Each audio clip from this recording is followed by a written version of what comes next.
Bismillahirrahmanirrahim. Assalamualaikum warahmatullahi wabarakatuh.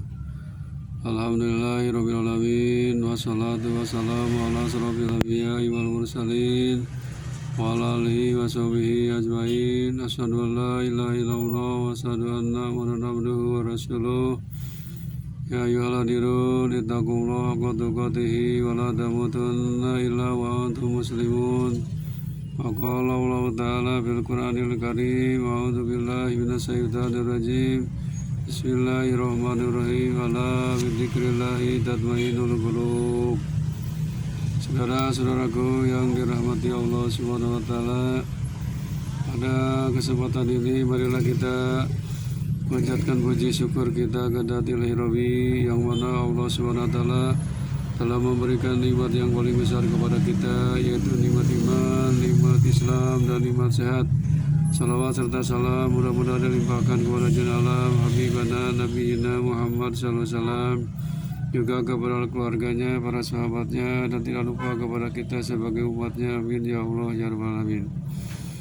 Hadirin rahimakumullah, pada saat ini saya akan sampaikan materi segarkan hati dengan siraman rohani. Segarkan hati dengan siraman rohani. Kita sudah pada tahu bahwa siraman itu pada umumnya ada dua, yaitu siraman jasmani dan siraman rohani. Siraman jasmani yang berupa makanan-makanan dan minuman-minuman, sedangkan siraman rohani adalah berupa ilmu dan zikrullah atau mengingat atau membaca Al-Quran. Itulah siraman rohani. Hadirin rahimakumullah, sekuat apapun sebatang pohon tidak akan pernah bisa lepas dari ketergantungan dengan air. Siraman air menjadi energi baru buat pohon. Dari energi itulah pohon mengokohkan pijakan akar,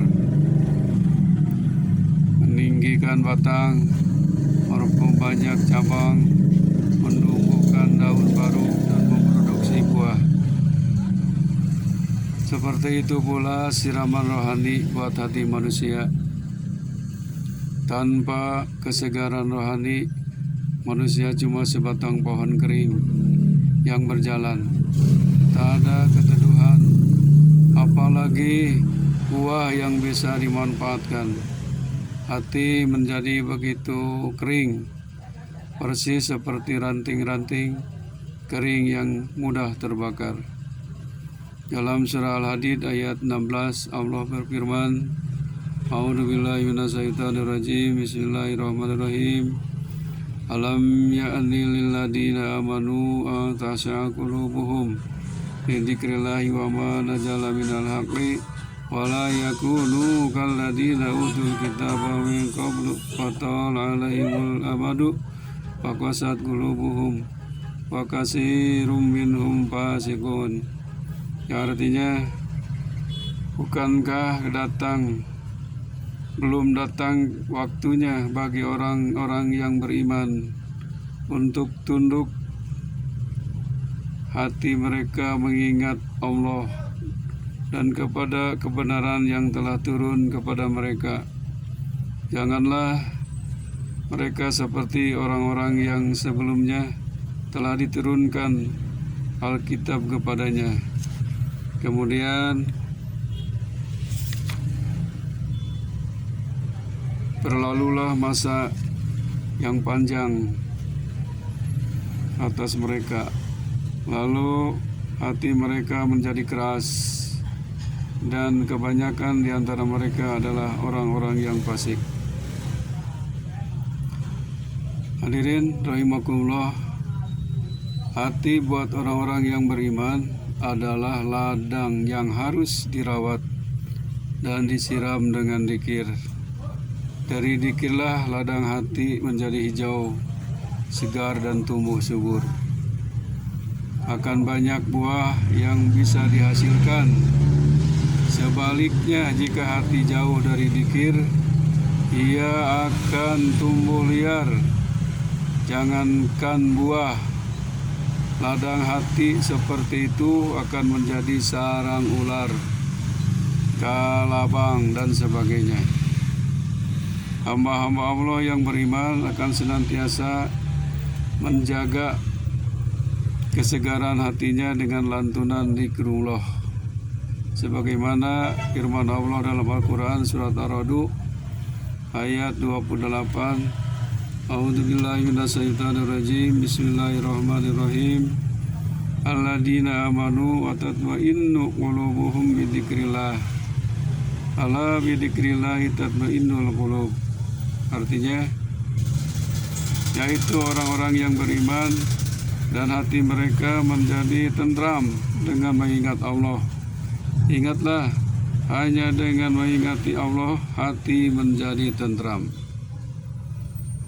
Rasulullah SAW pernah memberi nasihat yang artinya perumpamaan orang yang berzikir kepada Robnya dan orang yang tidak berzikir seumpama orang hidup dan orang mati.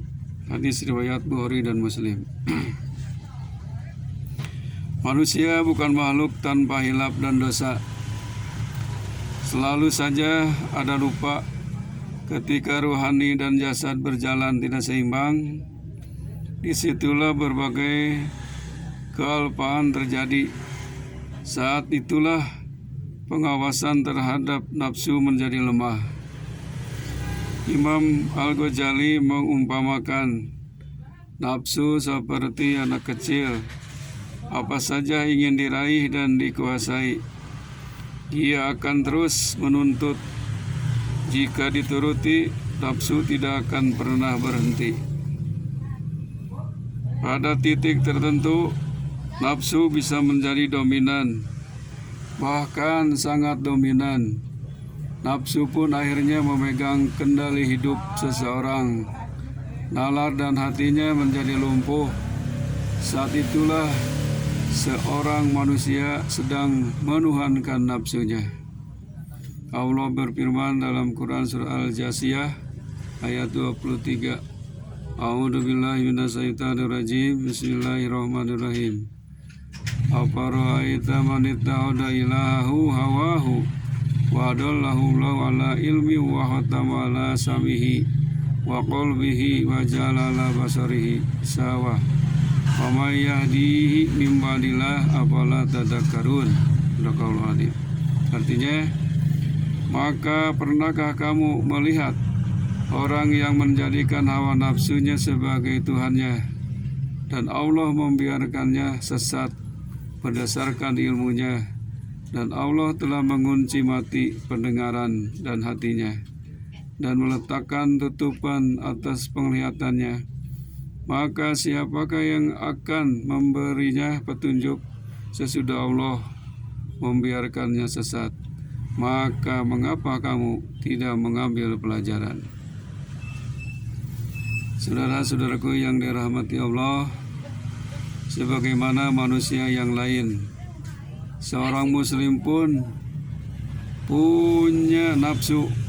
Bedanya nafsu orang yang beriman lebih terkendali dan terawat. Namun kelengahan bisa memberikan peluang buat nafsu untuk bisa tampil dominan, dan seorang hamba Allah pun melakukan dosa. Dosa buat seorang orang mukmin seperti kotoran busuk, dan sholat serta istighfar adalah di antara pencucinya. Kian banyak upaya pencucian, kotoran pun bisa lenyap, baik warnanya ataupun baunya. Firman Allah dalam Quran surat Al-Imran ayat 133. A'udzubillahi minasyaitonirrajim. Bismillahirrahmanirrahim. Wasari'u ila magfiratin min rabbikum wa jannatin 'arduha as-samawati wal ardh u'iddat lil muttaqin. Artinya, dan bersegeralah kamu kepada ampunan dari Tuhanmu dan kepada surga yang luasnya seluas langit dan bumi, yang disediakan untuk orang-orang yang bertakwa. Hilaf buat hamba Allah seperti mata air yang tersumbat. Dan zikrullah adalah pengangkat sumbat. Ketika zikrullah terlantun dan tersiram dalam hati, air jernih pun mengalir, menyegarkan wadah hati yang pernah kering.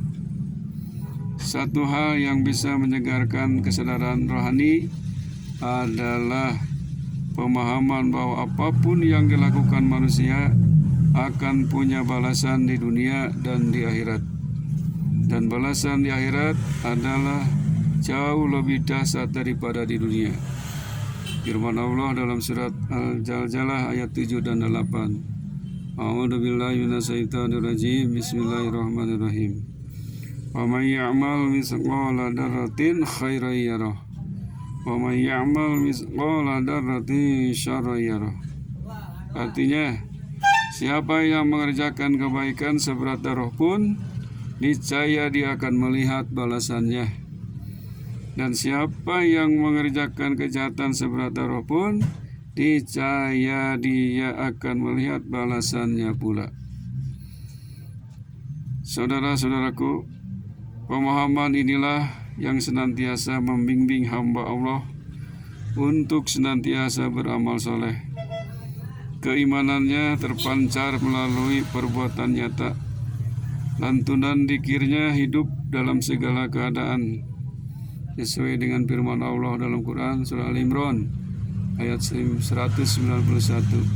A'udzubillahi minasyaitonirrajim. Bismillahirrahmanirrahim. Alladzina yadhkuruna Allaha qiyaman wa qu'udan wa 'ala junubihim wa yatafakkaruna fi khalqis samawati wal ardh.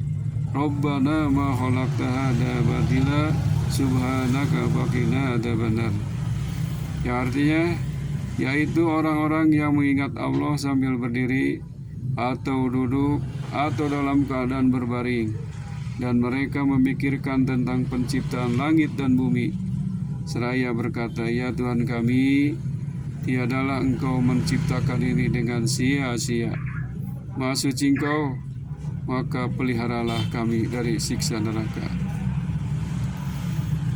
Saudara-saudara yang dihormati Allah SWT, yang dimuliakan Allah, agar hati dan badan tidak kering, maka kita harus banyak-banyak berzikir kepada Allah SWT, baik di waktu berdiri, waktu berbaring, atau di waktu duduk, mau siang hari ataupun malam hari, seperti sering membacakan kalimah-kalimah thayyibah.